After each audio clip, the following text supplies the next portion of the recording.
What's up, guys? But if you can tell, today has been one of my busiest day. This is actually a Monday. It has been my busiest day. One of my busiest day. Okay, I didn't even go to work today. I'm home. You get it. Now we are still on LJ's matter. LJ has finally apologized. Okay, and I saw this video like how many hours ago. I just want to think about it before posting it. And what I can say to you guys is sometimes it's good to stand on your grounds and later realize that yes, there's some things that you don't need to omit, like you need to omit before. And there's some things that you be like, bro, I don't give an F. You get? Like I'll say this, I'll say it over and over and over and over again till it gets to you people's head. Don't mess with people's brand and expect them to keep quiet. Everybody has their own ways of dealing with issues like that. Some people can decide to ignore, some people can decide to talk, more especially when it comes to the brand. Okay, so don't take advantage of that because they are celeb, so they need to keep quiet till they get to the point where they go crazy about things, and then you just pick up something that is not correct.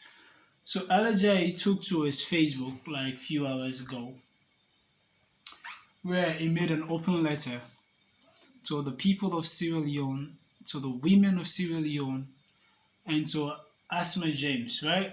Please, I don't know. A.James. Okay? Which he said, I don't know if it's LJ or his team because I don't know. But it's from his page. So let's say LJ. Open letter to A.James and the women of Sierra Leone. I, LJ Amadou Bar, aka Boss, into brackets LJ. I'm writing really deeply sorry for the unethical behavior I did on my live video on Saturday, the date and all that. I still can't believe how this felt. What went through my mind then that I became so rude and let my anger get the best of me. And I did the unthinkable. I did the thinkable. Should it be the unthinkable? Because people were actually on your live, we're not thinking that you insult somebody like that woman. So let's say it's unthinkable because it's not actually thinkable. Okay, the thinkable.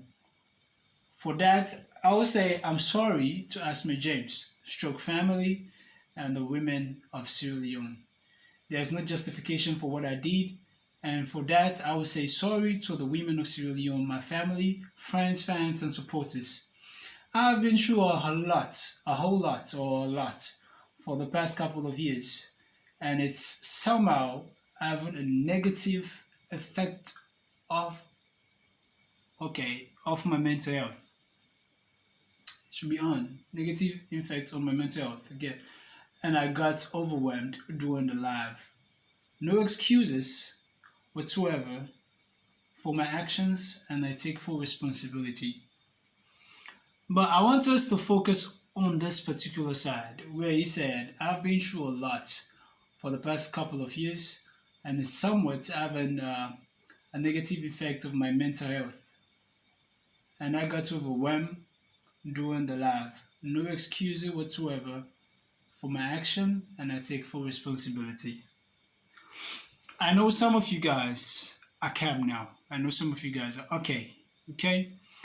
But like I said, my video, sometimes we don't just think about what the individual stated, what they do, what they just say. I know my comment section would be like, I was the one support. I never supported LJ. I'm just trying to make reference that journalists needs to verify their informations before tarnishing or posting it on their platforms, because it has to do with somebody's brand.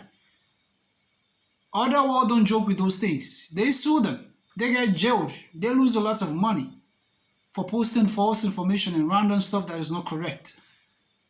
But we are in Sierra Leone. When you do that, they'll just be like, ah, nah, don't do that. Don't do that. Family members will just come in. But I appreciate LJ for what you did. If this is you, I appreciate you for what you did. You get this actually important, so you can actually set some kind of precedence, so people will know that okay, if something like this happens next time, they will apologize. Something like this, you get.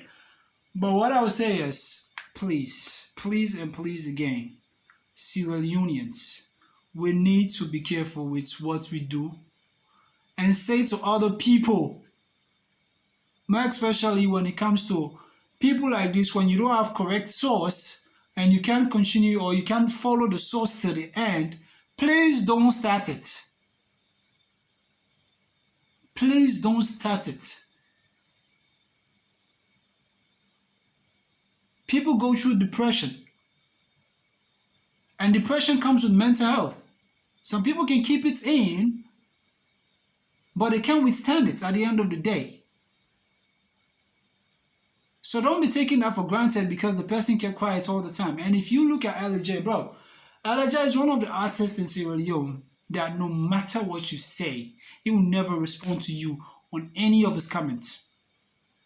You go on Facebook, you say something, LJ will not mind you. Unless you want to be somehow crazy sometimes. And you go on YouTube, you make any rubbish, he will not mind you. The only time he will bash you is when he come live or make a post about you. So please. Sometimes when people are when people are quiet and they voice out their pains, let's look at what they're saying first before we dig on the negative side first. Okay? He's going through a lot that some of us we can attend. Like he said, there is no way you can take excuse for that. That is not any excuse at all. But like I said, don't mess with people's brand. It might be way different from what LJ did. For me, don't mess with my brand. My name is my brand. LJ's name is his brand. Don't mess with people's brand. Cardinal's name is his brand. And other big artists, don't mess with their brands. That's all I have to say. And thank you, LJ, for apologizing to the people. We pray that she's going to be able to be like, okay, I've forgiven you. But don't mess with people's brand. No matter who you are, you didn't help them to build their brand. That's all I have to say. If you like it, you saw, that is up to you. Peace out.